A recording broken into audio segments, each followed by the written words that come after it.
நான் கையெழுத்து போடலை, நீட் விலக்கு மசோதா செத்துப் போச்சு. ஆளுநர் ஆர்.என். ரவியின் சர்ச்சை பேச்சு.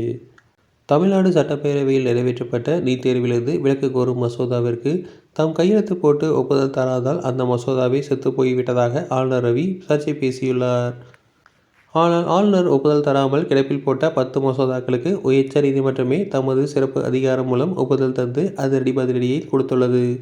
தமிழ்நாடு ஆளுநராக ஆர்.என். ரவி 2021ஆம் ஆண்டு செப்டம்பர் 18ஆம் தேதி பொறுப்பேற்றார்.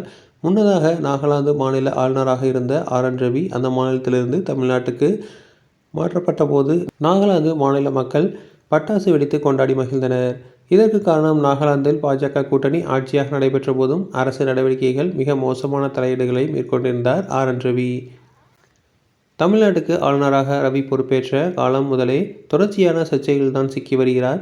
திராவிட இயக்க எதிர்ப்பு, இந்தி மொழி திணிப்பு, சமஸ்கிருத திணிப்பு, நீட் தேர்வு திணிப்பு, சனாதன தர்மம் ஆதரவு என தமிழ்நாடு மக்களும் தமிழ்நாட்டில் ஆளும் திமுக அரசுக்கும் மிக மோசமான எதிர்நிலைப்பாடுகளையே கொண்டிருந்தார். தமிழ்நாடு அரசு நீட் தேர்விலிருந்து விலக்கு கோரி சட்டசபையில் மசோதாவை நிறைவேற்றி ஆளுநருக்கு அனுப்பி வைத்தது. அந்த மசோதாவை ஆளுநர் திருப்பி அனுப்பினார். இதனால் மீண்டும் தமிழ்நாடு சட்டசபையில் நீட் விலக்கு கோரும் மசோதா நிறைவேற்றப்பட்டது. ஆனால் இதற்கு ஒப்புதல் தராமல் ஜனாதிபதிக்கு அனுப்பி வைத்தார் ஆளுநர் ரவி. அத்துடன் ஒரு மசோதாவுக்கு ஆளுநர் ஒப்புதல் தராவிட்டால் அந்த மசோதா இறந்துவிட்டதாகவே அர்த்தம் என்று கிளறடித்தார். இது மிகப்பெரிய சர்ச்சையாக வெடித்தது. அப்போது மூத்த காங்கிரஸ் தலைவர் சிதம்பரம் சரியான காரணமே இல்லாமல் ஒரு மசோதாவை ஆளுநர் நிராகரித்தால் நாடாளுமன்ற ஜனநாயகமே இறந்துவிட்டதுதான் என்று அர்த்தம் என்று பதிலடி தந்திருந்தார். உச்சநீதிமன்றம் கூட ஆளுநர் ஒப்புதல் தராமல் போவதாலேயே ஒரு மசோதா இறந்துவிடாது எனவும் அறிவித்திருந்தது. அத்துடன் நிற்கவில்லை.